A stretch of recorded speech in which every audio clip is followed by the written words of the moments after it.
السلام عليكم ورحمة الله وبركاته. داود الكسور هذا channel اللورات أو كل صنقرتان يوتيوب. برنامج ما عنده سابسين هاي أرين أو معجزة أو شاطرة. مركا أرين برنامج ما عنده سابسين وكنا هو ساكا بمدحين دني بروح صوح الشيء دتكي برلمانكا. مركا هو دتكي أصلا دوران لها بصوح الشيء. marka taas waa arin mucjiso ah marka saaka baa lagu dhawaaqay dadka xildhibaanada cusub oo baarlamaanka Puntland isla markiina la dhaariyay kuwana shaqada waa hore bilowday marka haway taas waa arin foolxun way sababtoo ah ninkan oo deni ah waxaas shaqadiisa ma xildhibaanada oo cusub oo la soo raadinayo waa ismada hawshoodii way marka si ogtihiin December ismada baa waxay magacoodeen shir bay isku yimaadeen halkaas bay ku go'aan ku gaareen in oo 49 qof soo xulayaan 49 qof la soo xulay in ayaga ay dooranayaan madaxweyne cusub markii la gaaro 8 Janaayo laakiin saaka ayaga la soo hormaray oo marka deni baa ka soo hormaray oo dadkiisa keensaday marka haway waa arin la yaab leh way marka arintaas waxa weeye si ahaan hada u fiirsatid dani mu khalad mu sameyn oo sharciga mu gafin si ahaan hada u fiirsatid ya marka sharciga dastuurka u yaala Puntland hada u fiirsatid waxa ku qoran xildhibaan wuxuu yahay iyo shuruudaha laga rabo iyo hawlaha laga rabo inuu qabto laakiin si lagu dooranayo iyo qofka dooranaya lama sheegin marka halkaas ku tusaysaa sharciga dastuurka qabyada ah oo beenta ah oo niman ku shaqaysanayaan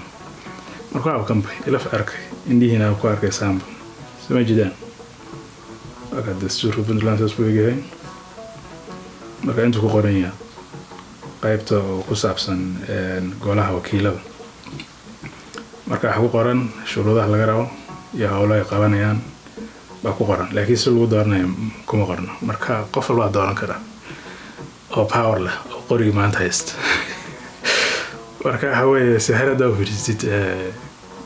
xildhibaanada cusub oo maanta la soo doortay haway sahan hada u fiirsid sharci wad ya qof walba soo dooran kara marka arintan haway hadii dadka xanaaqayaan hadii la rabo inay haday tahay khalad waxa sharciga la bedelo nidaamka ya marka sharciga nidaamka in la bedelo baahan arintan waa arin foolxun way arin keenaysa rabsho iyo dagaal marka arintan waxa weeye waa arin isbedel u baahan way marka si hanada u fiirsid maanta dawladda Puntland si sharci ugu qoran saasuna ka tabahay Soomaalida dawlad ahaan saddexda tiir bay ka koobantay oo saddex group ay ka kooban tahay maxkamad xukuumad iyo baarlamaan marka qolada kale way power leeyihiin marka haway isha inay isku hayaan baa loo talagalay inay qolada kale inay sharci ku gafin ya saas baa lagu qoran dastuurka Puntland waa kan pilarka ya marka si ku qoran inta waxa weeye dawladda Puntland saddexda wax bay ka kooban tahay golaha wakiilada golaha xukuumadda iyo maxkamadda hadana qaybta qodobka 58 sharciga fiirsiinta waxa ku qoran in qolo walba laga rabo inay hawshooda qabsadaan ayagoo madax banaan ya marka saaka markuu madaxweynaha uu soo magacaabanayo xildhibaanada asaga dooran lahaa de madax banaani kama jiris marka baarlamaanka madaxweynaha kama madax banaana macnaha leedahay meesha dictatoriyad baa ka jirta ya dawlad marka lama dhigi karo waxa weeye dawladdu waxay noqotay shakhsi dani leh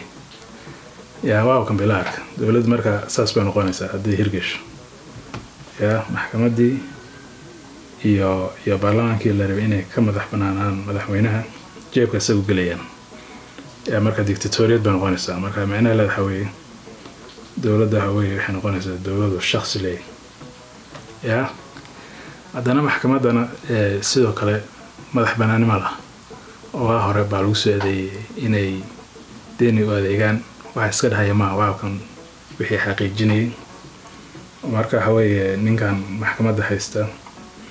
waxa way wax la soo gaaday in uu deni u adeego ya marka macnaha leedahay waxa way meesha dowlad kama jirto yaa marka dowlad meesha ka jirta waxa weeye waa magac ahaan bay jirtaa yaa magac ahaan bay jirtaa marka macnaha leedahay weeye dowladdu waxa weeye waa afar nin oo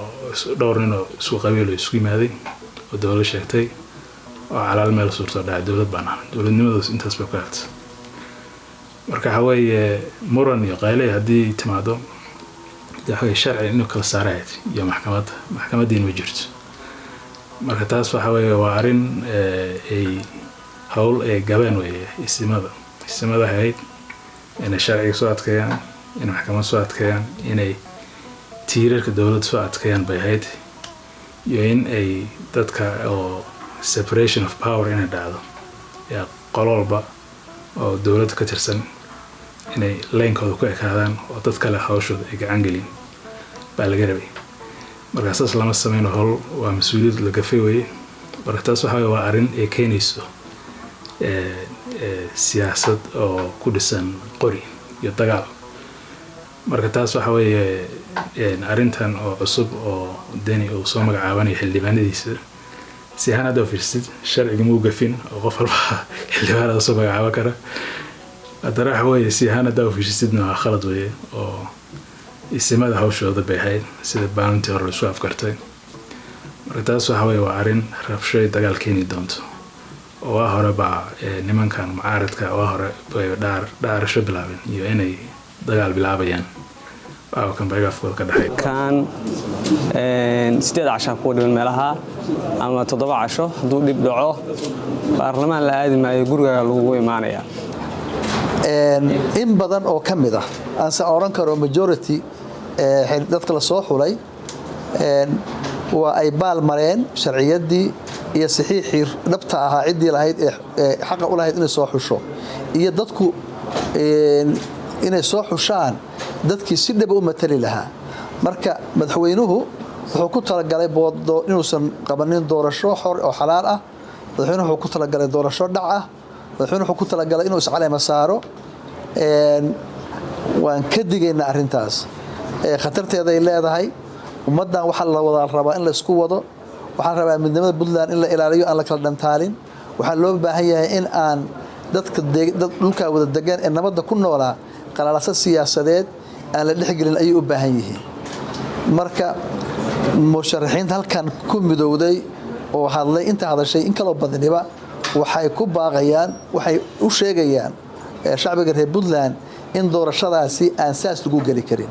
marka arintan waa arin mucjiso weey marka wuu arkayna meesha ku dambayso laakiin waxa muhiim ah in oo nimankan ismada la dhaho ay dadaal badan keenaan oo ay hawshooda ku ekaan in la magacaabo xildhibaanad cusub laakiinse ay ka qayb weyn ka qaataan sidii dowladda nidaamkii iyo dowladnimadii loo xoojin lahaa sidii dhibaatadan looga badbaado haddii kale waxa weeye rabsho iyo dagaal caado meeshan ka noqonaysa daawadayaal barnaamijka Facebook markaan idhayaa assalaamu calaykum waraxmatullaahi wabarakaatuh iyo saaragti dambe